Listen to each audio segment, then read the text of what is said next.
Hello, everyone. My name is Dr. Chad Woodard, physical therapist based in New York City and a PhD in biomechanics and health. Welcome to our event. This is Making the Most of Your Vaccines, presented by Global Healthy Living Foundation with generous support from Walgreens. We're here joined by an amazing expert panel to demystify and answer many of your questions.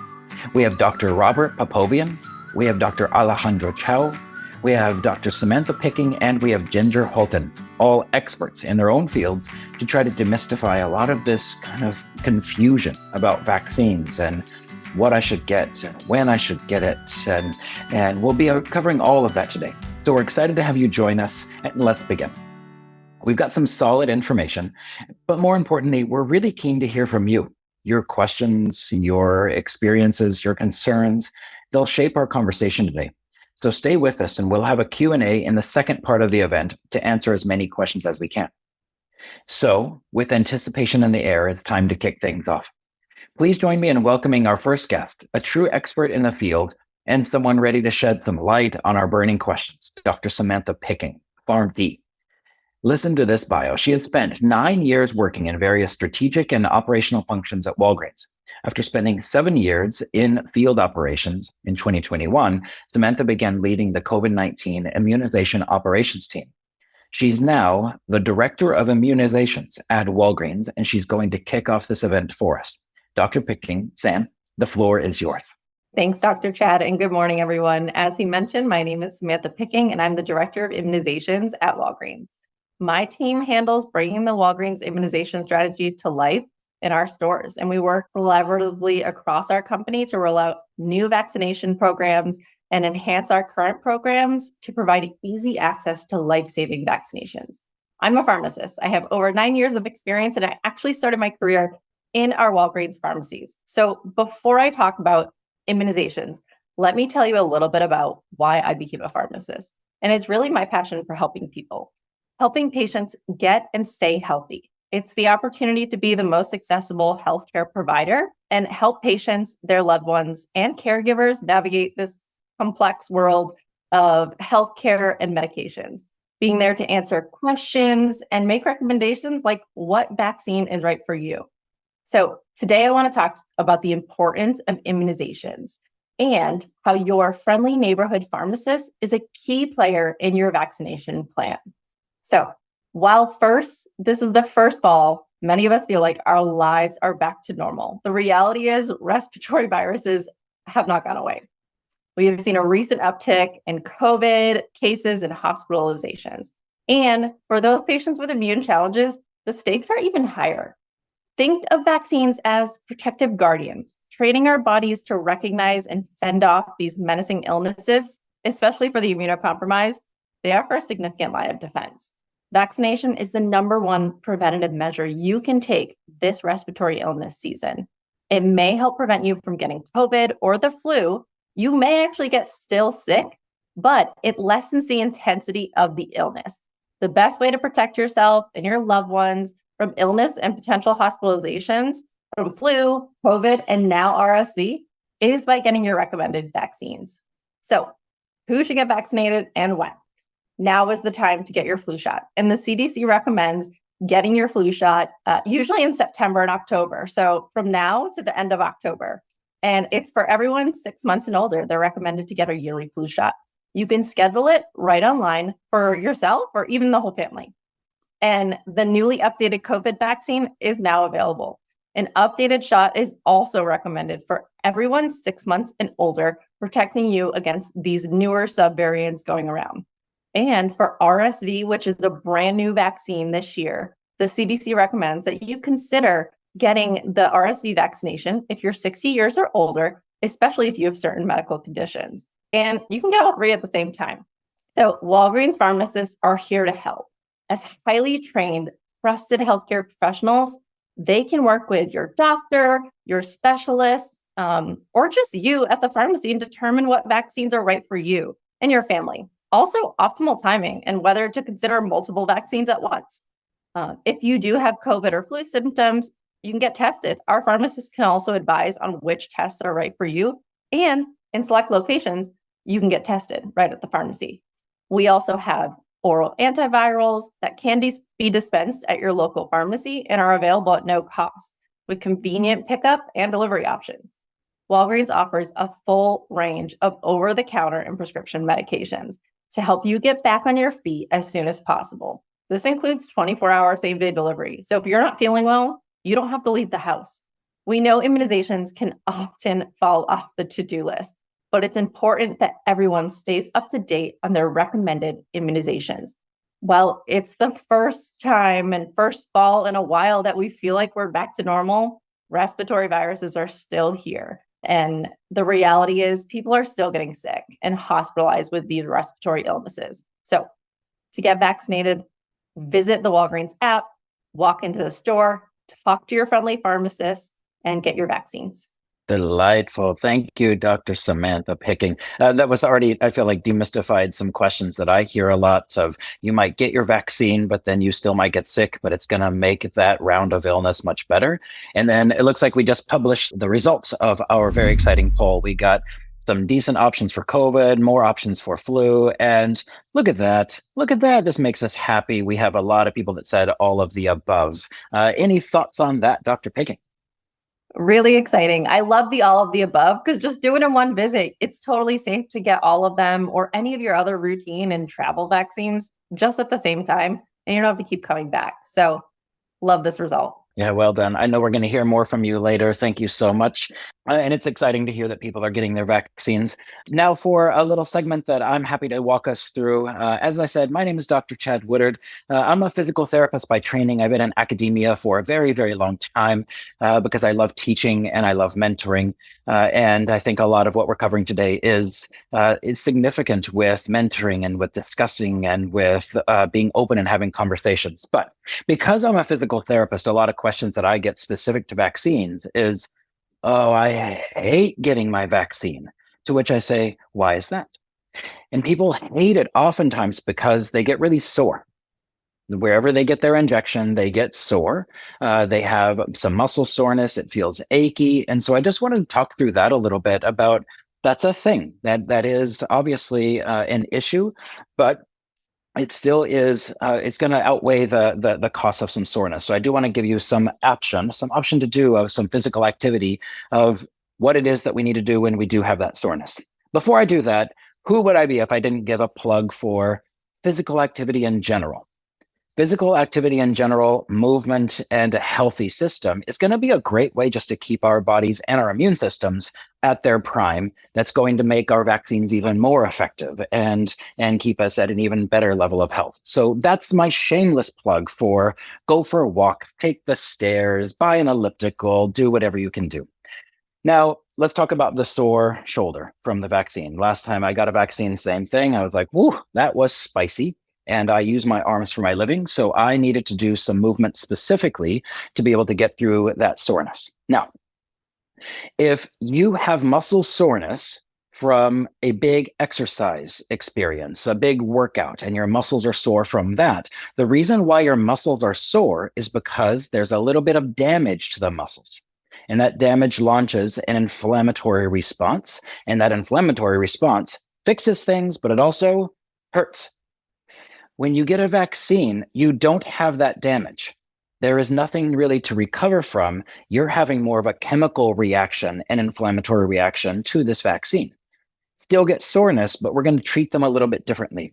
Whereas if we have muscle soreness from a lot of exercise, usually like the next day, if there's a lot of soreness, I'll tell my patients, take a day off, sit on the beach, read a book.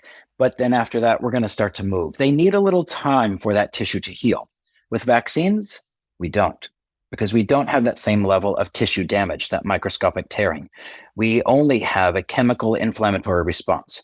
So for people who get a vaccine and are worried about the soreness, I ask them right away, start moving, which usually is not what they want to do because it hurts. So feel free to jump in on this if you want to. I'm going to do it just because who would I be if I didn't? But if it's safe to do so and you stick out your arm and you just start to do little circles. Now, please, as the disclaimer, no one hurt themselves during this. It's not worth it. But I'm just going to ask you to stick out an arm. If you're an overachiever, you can do both arms, but I'm going to do one. So as my arm is out here and I'm starting to do circles, a lot of us, myself included, we're already starting to have some feelings. I have feelings in my shoulder right now, and the feelings I'm getting are I'm starting to get kind of tired, a little bit burning, a little bit fatigued, a little achy.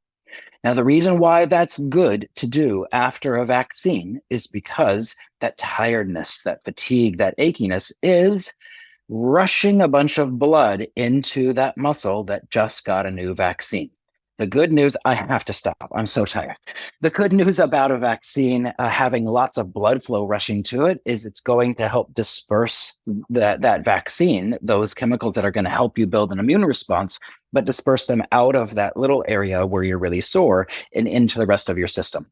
So it feels a little counterintuitive. There's nothing magical about these little arm circles, but the magic comes from movement. And a lot of times after a vaccine, what we tend to want to do is hold our arms still because it hurts to move. And my encouragement is move as much as you can. It will make the soreness go away faster. So anything that could be a routine in the gym or using some weights, it could be just arm movements. But what I try to get my folks to not do is to like hold their arm in a sling, to use an extreme example. So that's a lot of the soreness, and I hope that serves. Again, no one hurt themselves, but move, shake, shimmy, all the things. So that's enough from me. I would love to hear from Ginger Hultin. And Ginger is a nutritionist. She is delightful. She works with incredible populations and really knows her stuff. So I'm really curious to hear, Ginger, for you to introduce yourself and just say hello, tell us more about you, and then to hear how is nutrition involved in this whole vaccination conversation. Please take it away. Thank you so much. And I actually didn't know that about the difference between soreness and getting a vaccine. So that was absolutely fascinating. Thanks for telling us about that. Well, I'm Ginger Hultin. I live in the Pacific Northwest in Seattle, Washington. And I've also been practicing for over a decade, just like most of the folks here. And I'm a registered dietitian nutritionist. I have a master's degree in nutrition, and I practice clinically and also integratively. And I really think that we can talk a lot about how nutrition affects the day of vaccines and making that a little bit easier so you feel better, but also just in general, cold and flu and COVID season, what can we do to really strengthen the immune system and do everything we can holistically to support? So let's talk about making the most of your vaccines and supporting your immune system through nutrition. It's pretty complex, but what I wanted to highlight to all of you is that we have a couple different parts of our immune system. One is just a gift that you get. It's inherited. Your skin, your gut system, your blood cells, you have white blood cells and red blood cells, and you have a lot fighting for you. So that's just what you're born with. But there's also along the way in your life, there's a way that you get things from the world that helps you with your immune system. That could be your microbiome, how your gut bacteria change. It could be the way you're born or the way you're breastfed. That can be really helpful. Also, vaccines play into this. So there's a lot of ways that we teach our immune system to get stronger. So I'm really glad that we're talking about that today.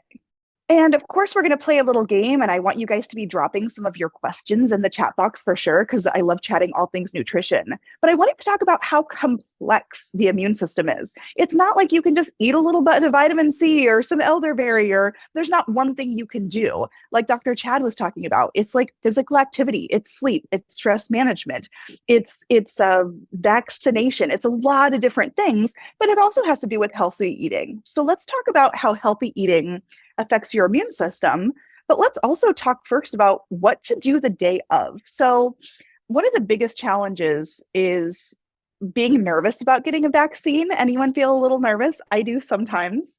And sometimes feeling maybe lightheaded or faint.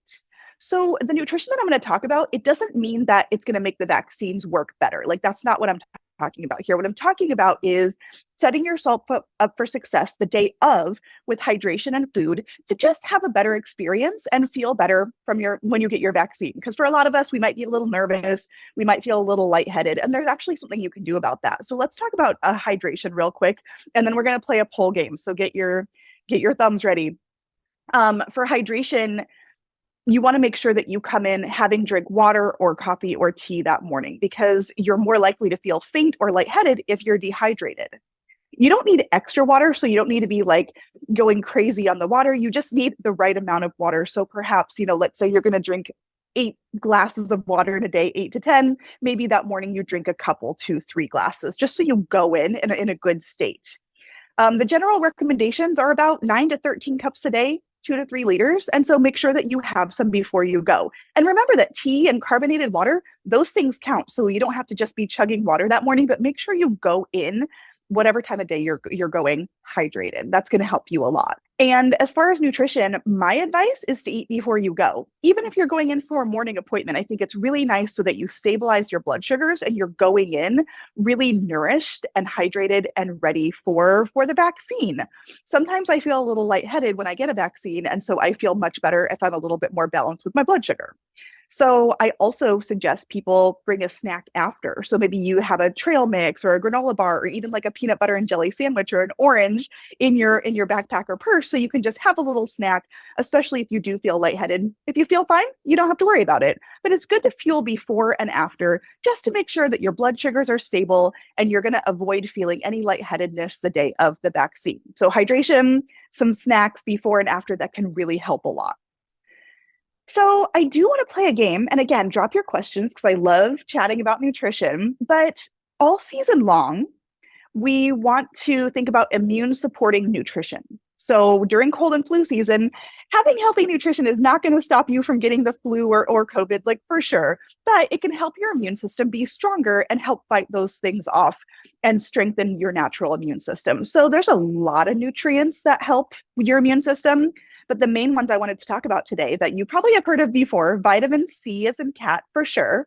D as in dog, very important. And then also a couple minerals like zinc and iron.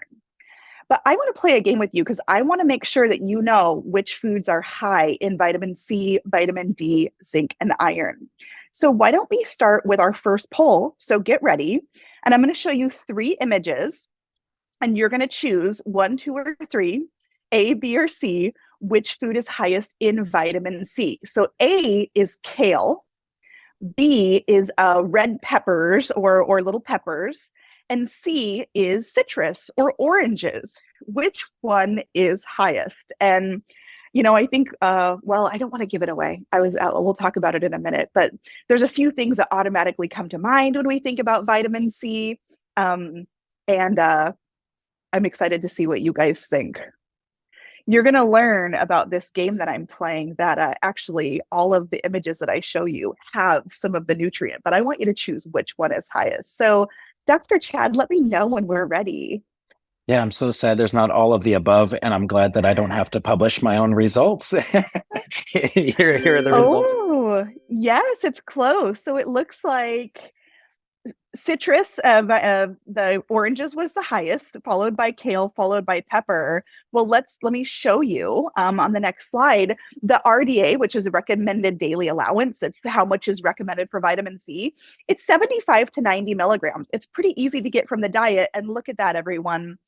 Peppers are the highest. So if you eat a pepper, you're going to get, nearly 100 milligrams. And that doesn't mean that kale and oranges aren't also fantastic. So if you like heat and you like peppers, you're going to get a lot of vitamin C in those foods. But don't worry, oranges still count, and kale's great too. Nice work. That was a little bit of a tricky one.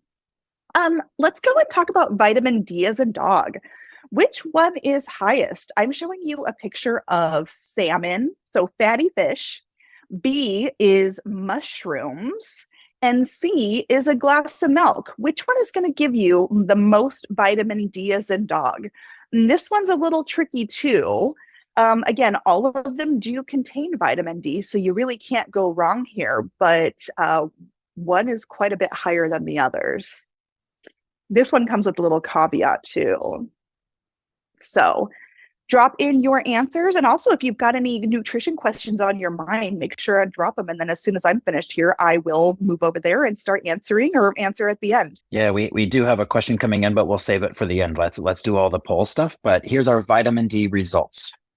Perfect. Nice work, you guys. And you are correct. So actually, salmon is the highest, and mushrooms are after that. And soy or dairy milk also contains vitamin D, but it's the lowest. So that's fantastic. Really, really nice job.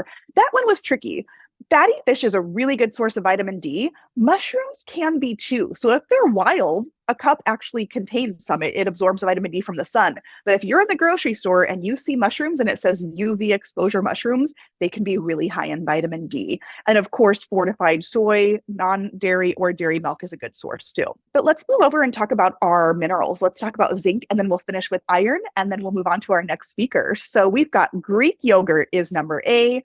B is pumpkin seeds because it's that time of year. And C is oysters specifically. I live here in Seattle, so I had to have oysters. But there's also, you could say this is a general seafood category. So is it Greek yogurt, pumpkin seeds, or oysters? And isn't it funny how very different those foods are? And again, they all contain zinc, but which one is the best? This polling so is making me excited. hungry. Isn't it fun? I love my job. I'm excited to see what people vote on this one because I have no idea. It's a tricky one. I had to make it hard because everyone here knows a lot. Really nice work, you guys. So it looks like people really were voting for the pumpkin seeds. Greek yogurt, not so much, but the oysters were also high. And if you look at my next slide, the RDA for zinc is 8 to 11 milligrams. And guess what? If you happen to eat oysters and you eat 6 oysters, you're going to get like 3 times your zinc for the day. So if you need zinc, do oysters, but also like shrimp and fish and crab especially are also very high seafood that's rich in zinc. Pumpkin seeds are a great source. So this time of year, make sure not to throw them away, but actually don't underestimate dairy. Greek yogurt, just 6 ounces is a really, really good source too. And that adds up throughout the day. So let's end with iron. This one's tricky, folks. I've got an egg. I've got white beans. I made them as like a white bean stew because that's how you would typically have them. And then I have beef. So take a look and see, where are you going to get the most iron? And iron is really, really important for the immune system. There are a lot of folks that are low in iron. And so you need to think about the foods where you're going to get the most. Egg, beans, or beef. What do you think? This one feels less tricky, but I'm sure I'm wrong. It looks like everybody went with C. For sure. And, we hear about that all the time, like eat your red meat. And to be honest, iron is rich in red meat and it's really well absorbed. But when you look at 3 ounces of red meat versus a cup of white beans, and of course the quantity is different there, or an egg, white beans really hold their own. There is 8 milligrams of iron in white beans. Your needs are 8 or 18, depending on if you're a menstruating person or not. But yeah, you guys, white beans are really, really rich in iron. Beef is also an excellent source, of course. And then actually, you get a milligram in an egg. And so that can actually completely add up throughout your day. So really nice job. And I hope that you learned some things about where you can get these nutrients for your immune system. So good. Ginger, thank you. This was incredible. And there is a question that relates. I'm from New Mexico. And whenever someone had a cold, it was always kind of like mom's home remedy to make a green chili stew, these little Anaheim peppers. And so now I'm going to call mom and tell her why that worked. But a question that did come from, do all kinds of peppers have that vitamin C, or is it only the spicy ones? So the little ones are more concentrated. That's a great question, but all peppers are really rich in vitamin C, even bell peppers. And another fun fact, berries like strawberries and blueberries are also very rich in vitamin C, ounce per ounce higher than citrus also. So there's some great sources that we often don't think about. It's not just OJ. All right. So I'm going to call my mom after this and tell her she was right. Eat your fruits and veggies. She did a great job. Fine, Mom. Fine. All right, Ginger, we'll hear more from you later during some Q&A. Thank you. That was lovely and incredible and so informative. I'm delighted to hear all these foods that I love to eat are actually good for me. And now I know why. All right, terrific. Our next expert panelist is Dr. Alejandro Chaoul. He is going to talk to us about meditation and meditation? How is meditation involved with vaccines? Well, if there is one person who can answer that, it is this guy, Dr. Ale. Please tell us more about you and tell us about this thing. Thank you, Dr. Chad. Hi, everyone. My name is Alejandro Chaoul, and for over 20 years, I worked at MD Anderson's integrative medicine program, really focusing on mind-body. And now I'm director of the Mind-Body Spirit Institute, not too far, at the Jung Center here in Houston. So a lot of times what happens is we're stressed, and we're stressed maybe because of vaccines.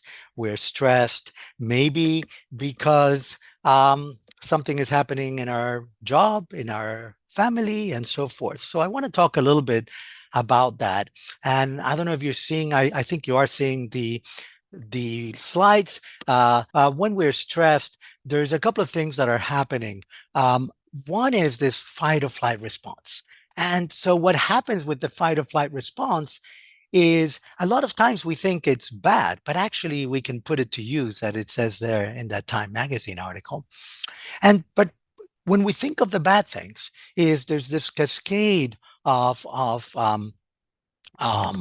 different chemicals, particularly cortisol, that goes all the way into the environment. And particularly when I was working at MD Anderson, one of our colleagues, Anil Sood, noticed that it goes all the way to the tumor microenvironment. So one of the things that we did at Integrative Medicine is how can we kind of avoid or at least manage stress, because stress kind of overemphasizes that inflammation response, and actually it's not good for our cancer. The other slide is the telomeres, the tips of every chromosome. And again, with aging, we know that those deteriorate, but also with stress. And so Elizabeth Blackburn, who discovered and got the Nobel Prize of Medicine for these, and Elisa Epel found actually that with meditation, you can reintegrate the telomeres as well as the enzyme inside the chromosomes, the telomerase. So meditation, mindfulness can be great tools to support your immune system and removes some of that stress. Next. And so part of what I want to focus on, some of these illnesses that we're focusing, like COVID, is a respiratory illness, right? And so I want to talk about breathing. And so breath is really important, but also how we breathe, because a lot of times, yes, I'm sure that now as I'm speaking, we're breathing. Where are you breathing? Are you breathing through the nose? Are you breathing through the mouth? Do you even notice that? Take a moment. So research shows that breathing through the nose is actually better for our health than breathing through the mouth.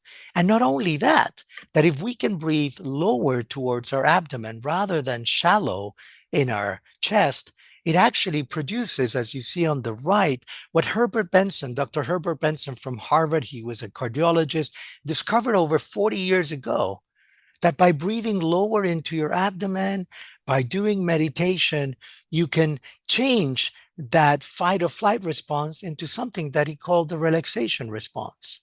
Basically, that when that sympathetic system activates with the stress response, you can counterbalance it with the relaxation response by bringing up the parasympathetic system and finding a sense of homeostasis. So breath is the way to go. Now, here's a simple exercise if you look to the left. It's the STOP formula. So STOP formula is an acronym for this. So whatever you're doing, S, stop. And stop is also that stopping into that fight or flight response, engaging with that mind. And now T, take a deep breath. So engage with your breathing.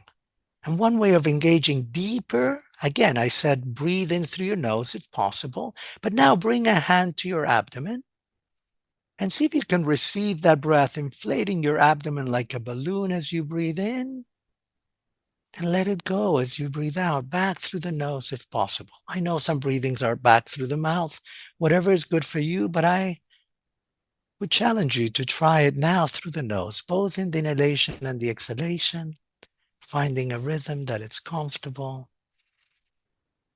All the way to your abdomen, inflate that balloon as you breathe in, let it go as you breathe out.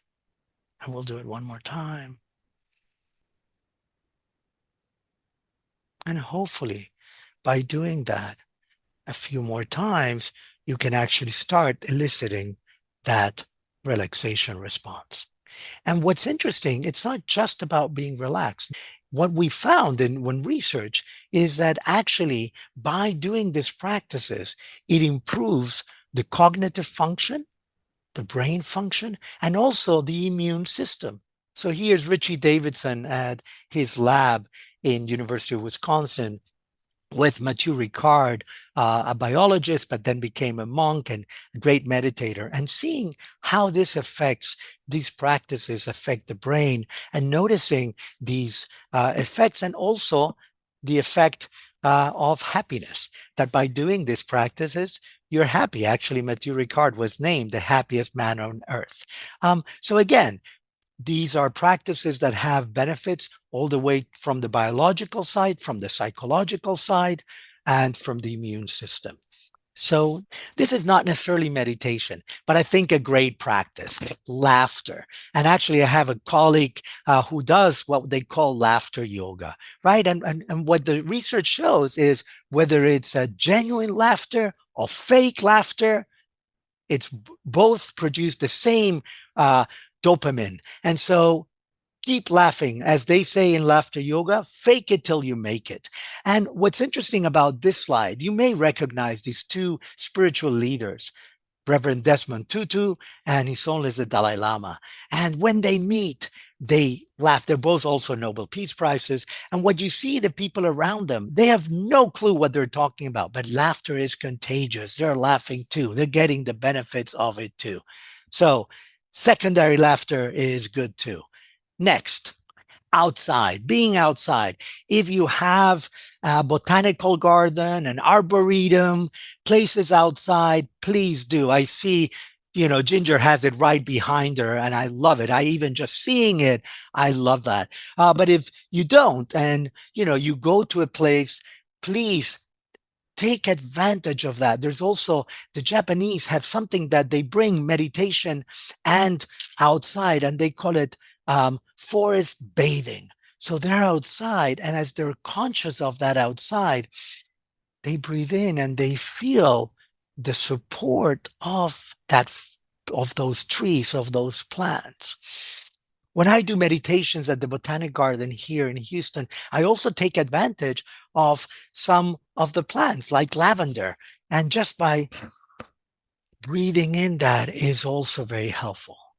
The other thing I love is art, particularly art outside. You see art behind me too, but this piece outside that you see in the slide is by James Turrell. It's around the corner from here at Rice University, and I bike by there all the time. And again, going back to Dr. Chad and the exercise, this is my plug for exercise psychology. So you can cycle, both you get the exercise and it's good for your mind as well.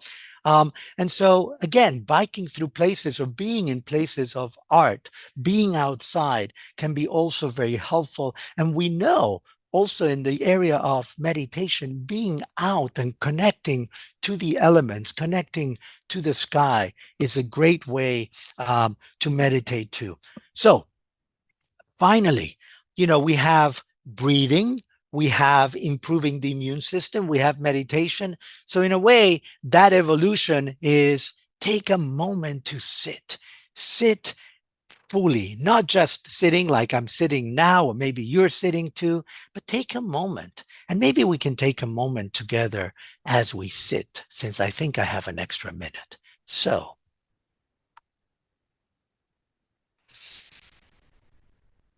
take a moment as you listen to this bell, dissolve in silence, to bring your mind's attention to your breath through your nose, all the way to your abdomen and back through your nose. Maybe bringing a hand right in front of your belly button and breathing in, expanding your abdomen, breathing out, letting go. Inflating the balloon as you breathe in. Exhale, letting go. And as you keep on breathing, you slowly can start eliciting that relaxation response, but not to fall asleep, but really to rebalance that sympathetic and parasympathetic system so you don't fall asleep. Notice that from your sits bones all the way to your crown, you can Extend and elongate your spine. If it's comfortable, even stretch. So you get both stretching and meditation in this one. And allow your hands to wiggle, to dance, the wrists too, the elbows, the shoulder, and maybe even push out if you have enough space. And without bringing those back yet, breathe 3 times into your heart.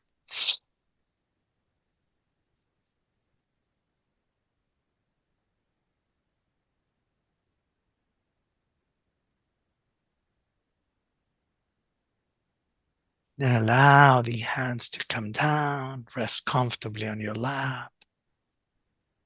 Palms up, elbows out. Eyes open or closed, relax tensions in your brain, in your eyes, in your jaw. One more moment of breathing, bringing a hand to your heart. Notice maybe there's a little more space, which brings more possibilities, less stress, as you make healthier choices for yourself. Slowly opening your eyes, breathing in and out. And so as I close, I want to say, focus on your breath. Focus, as we heard from Dr. Chad, in exercise. Maybe go biking to Walgreens pharmacy when you get your vaccine. As Ginger said, hydrate, eat good food. And I will add, breathe. Make sure that you're having all these things, but also that you are breathing consciously, deep through your nose, and that will get your immune system ready for that little vaccine. And then you do the exercises that Dr. Chad has mentioned. Thank you, everyone, Dr. and I hope Ali. that was helpful. Yeah, I thank you for that. It's really valuable. So far, I have learned that I should eat an omelet with some salmon and mushrooms and peppers while meditating on my way to Walgreens to see Dr. Samantha for my vaccines. I've learned a lot. There's some valuable info in here. Our last expert to jump in, we're in for a treat. This is Dr. Robert Popovian, and I'll briefly just read like the first couple of sentences from his bio because, good Lord, the founder of Conquest Advisors. He serves as the Chief Science Policy Officer at the Global Healthy Living Foundation. That's a mouthful. He's also the Senior Health Policy Fellow at the Progressive Policy Institute. Wait, there's more. And Visiting Health Policy Fellow at the Pioneer Institute, as well as previously serving as the Vice President of the U.S. Government Relations at Pfizer. Holy expert status. What a resume. And I didn't even get to the second paragraph. Hello, Dr. Popovian. Please take it away. Tell us more about you. Thank you, Chad. Thank you for having me for this great event. So a few things that I want to comment on, and then I want to leave a lot of time for the Q&A for Dr. Picking and I to answer some of your questions, because I've seen some of the questions specifically related to immunocompromised patients receiving their vaccines that we can help you out with. So just briefly, my background is I'm a pharmacist, but I'm a trained health economist and policy expert. And most of my work has been in the access to vaccines in the health policy space with Global Healthy Living Foundation. And, few things about vaccines. Number one, it's the most cost beneficial intervention in the healthcare system. So if you are even thinking about getting it, think about it as you're doing not only a favor for yourself from a healthcare perspective, but it is one of the best ways to save money for the healthcare system and for yourself out of pocket. Several other things, we've conducted a ton of research at GHLF regarding vaccine accessibility, especially with regards to where do patients who are underserved can access their vaccines. One data point, which is very important, 90% of the US population lives within five-mile radius of a pharmacy in the US. That's very important for you all to know. So pharmacists, as accessible as they are, they're even more accessible than any other healthcare professional. Specifically, the research that we've done at GHLF looked at underserved communities or low-income communities. And what we found is that Patients who live in low-income communities have far more access to pharmacies than to physician offices, especially when you take into consideration the hours of operation and the number of days that they're open. And that study has been published in a journal. It's very important because it leads to the next issue that we've studied with the IQVIA and looks at where do patients actually go to receive their immunization. And our data is very supportive, and we're going to do a polling of where you get your immunization. So please answer the poll. But the data we found is that, especially in the last 3 years post-pandemic, overwhelmingly adult patients receive their vaccinations in a pharmacy. It's not even close. And that trend has continued even after the pandemic has subsided significantly. And that research also has been published. So Global Healthy Living Foundation has done a ton of work in this space regarding accessibility of vaccines and policy issues that can help improve vaccine accessibility. And what we're going to do now, I'm going to stop my discussion because I think we want to put a lot of time and effort in answering your questions. So I'm going to do a moderated Q&A with Dr. Picking and try to address most of the questions that have come up. So, Dr. Picking, are you ready to go? Ready to go. Excellent. So I'm glad to see the polling is coming out. 85% are getting their immunizations in the pharmacy. That's exactly what we saw with our research, which is about 8 out of 10 patients, adult patients, receive their vaccines in the pharmacy. So let's start. So, Dr. Picking, this is more of a clinical question. We have obviously a lot of patients who are immunocompromised on this call. And one of the recommendations that we received from their physician is that should they be getting a double dose of flu or COVID vaccine for immunocompromised patients? I have my own, data expertise on CDC, but I want to hear from you first. What do you think? Yeah, sure. So specifically for flu, the recommendation is still to follow the age-based recommendations, even if you're immunocompromised. So depending on if you're 65 plus, you can get the high dose vaccine for flu shots. And then under 65, you would still get the quadrivalent and it would still be a single dose. Now, for COVID vaccines, you may get an additional COVID vaccine 2 months after your last one. So for immunocompromised patients, you can get multiple COVID vaccines to ensure that you're still building up that immune response. That's right. I mean, there's no such thing as a double dose. These are vaccines that are already formulated single doses. But yes, as an immunocompromised patient, I completely agree with Dr. Pickett. So let's go to the next one. So we have a question. This individual is on a therapy for their rheumatoid arthritis, it appears. And, when you get those type of biologics, you do become immunocompromised. What do you think about the timing of the vaccine due to being immunocompromised? Should be timing your vaccine specifically if you're an immunocompromised patient? Now, this medication is a little different. I would definitely recommend working with your rheumatologist to potentially adjust your infusion schedule along with to align with your vaccines that you're getting. There are some nuances with whether it be your first COVID dose or a later one if you've already had it that may impact your infusion schedule for this medication specifically. So my recommendation for someone on this medication is to speak with your rheumatologist. And I think they can basically talk to their rheumatologist, and the rheumatologist will give them some information, go to the pharmacy and get the vaccine.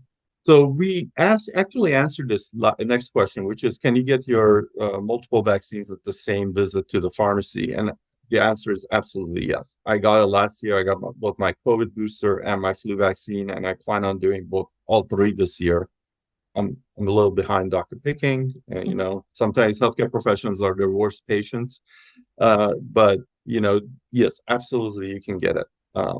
So one of the questions that has come up is that, what do you do and what is the recommendation of a pharmacist thinking about somebody who's run down a little bit after they receive their flu vaccine or their COVID vaccine, which commonly happens, especially in the initial dosing that we receive, not the boosters as much, but the initial version. It does. And it's not a bad thing. It means that you're having an immune system response to that vaccine. So your immune system is doing its job.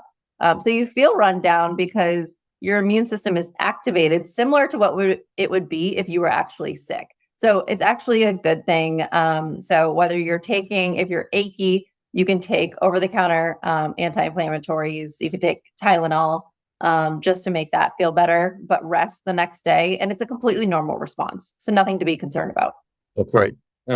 So the next question is about whether we should get one arm or the other. Dr. Woodard is actually typing that answer for everyone to see. So yes, you should, but he will give a more precise answer than yes, you should. Basically. So, Dr. Woodard, you want to comment on anything, or you want to just type up your answer? Yeah, sure. I was typing, but talking is way better. It's a great question. So should we get it in the dominant arm or the non-dominant arm? If possible, I recommend the dominant arm because that's going to then make us move that arm and you're just going to be getting your exercise accidentally. If that is problematic for you, then of course, then you can go non-dominant. But we tend to lean towards non-dominant because we think it's going to be better, but actually the symptoms will go away faster if you go with the dominant arm. And then I usually just do all of them in one. Right? Why have two shoulders when you only have to have one? You know. The next question is: if you recently had COVID, should you wait before getting the updated vaccine? The answer is yes.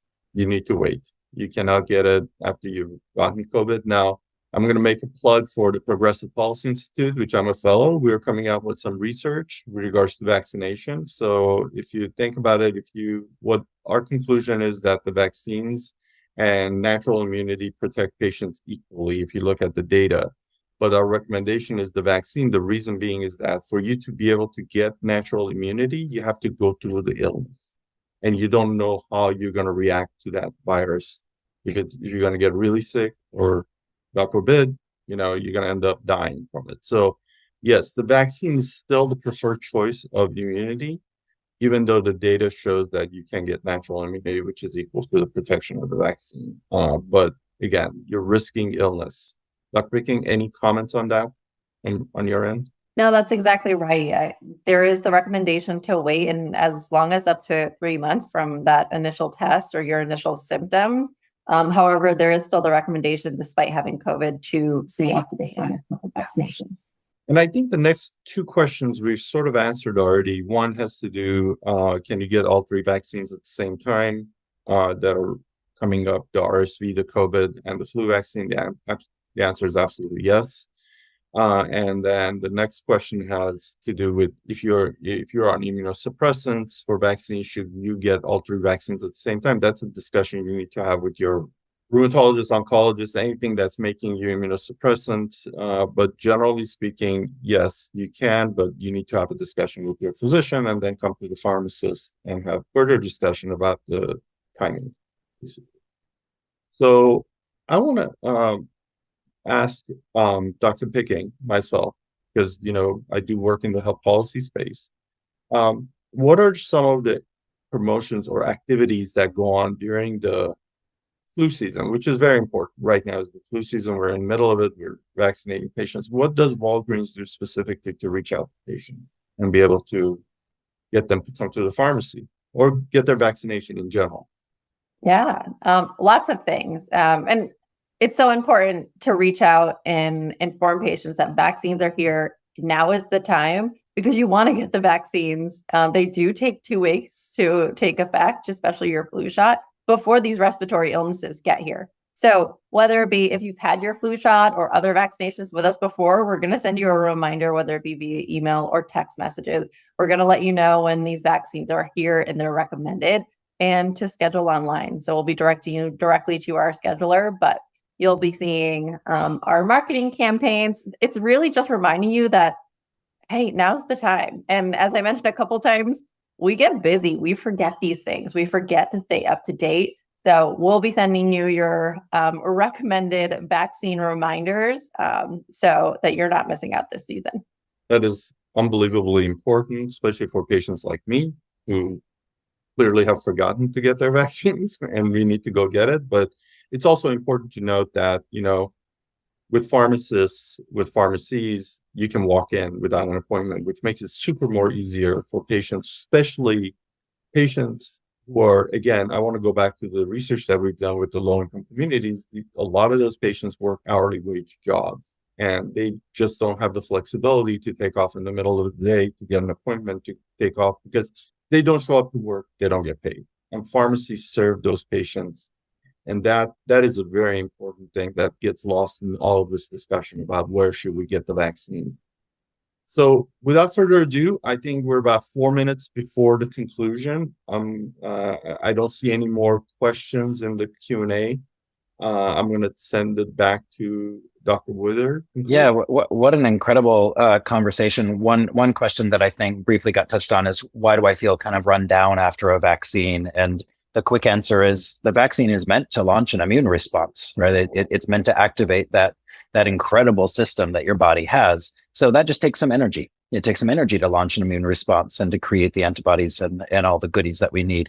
But I learned so much on this, and that's not a script, really. There was a ton of information just recently. Something that was said by our two brilliant PharmDs is, I don't have in my mind yet that it's time to get vaccines because it's not cold yet, right? Where I live, it's just getting a little chilly. So to me, it's not vaccine season yet. I'm supposed to do that around Thanksgiving. And it's a good yearly reminder of, oh yeah, flu is starting and it takes a little while for it to kick in. That was incredible. I want to thank all of the panelists, the last two that you just heard from, Dr. Robert Popovian and Dr. Samantha Picking. Of course, we have Ginger Hultin and we have Dr. Alejandro Chaoul. Myself, I am Dr. Chad. This was incredibly informative. I am very grateful to all of you. And of course, we're all very grateful to Walgreens for their support and to Global Healthy Living Foundation for forging ahead and making people's lives healthier and better. It has been an honor to join you today. Thank you all who joined us and for asking your questions, and hopefully that helped clarify, as indeed was our intention. Without further ado, then we will go about having our Thursday. Thank you for joining us. Be well, everyone. Go get vaccinated and buy a cycling t-shirt. Thanks so much, everybody. Bye-bye.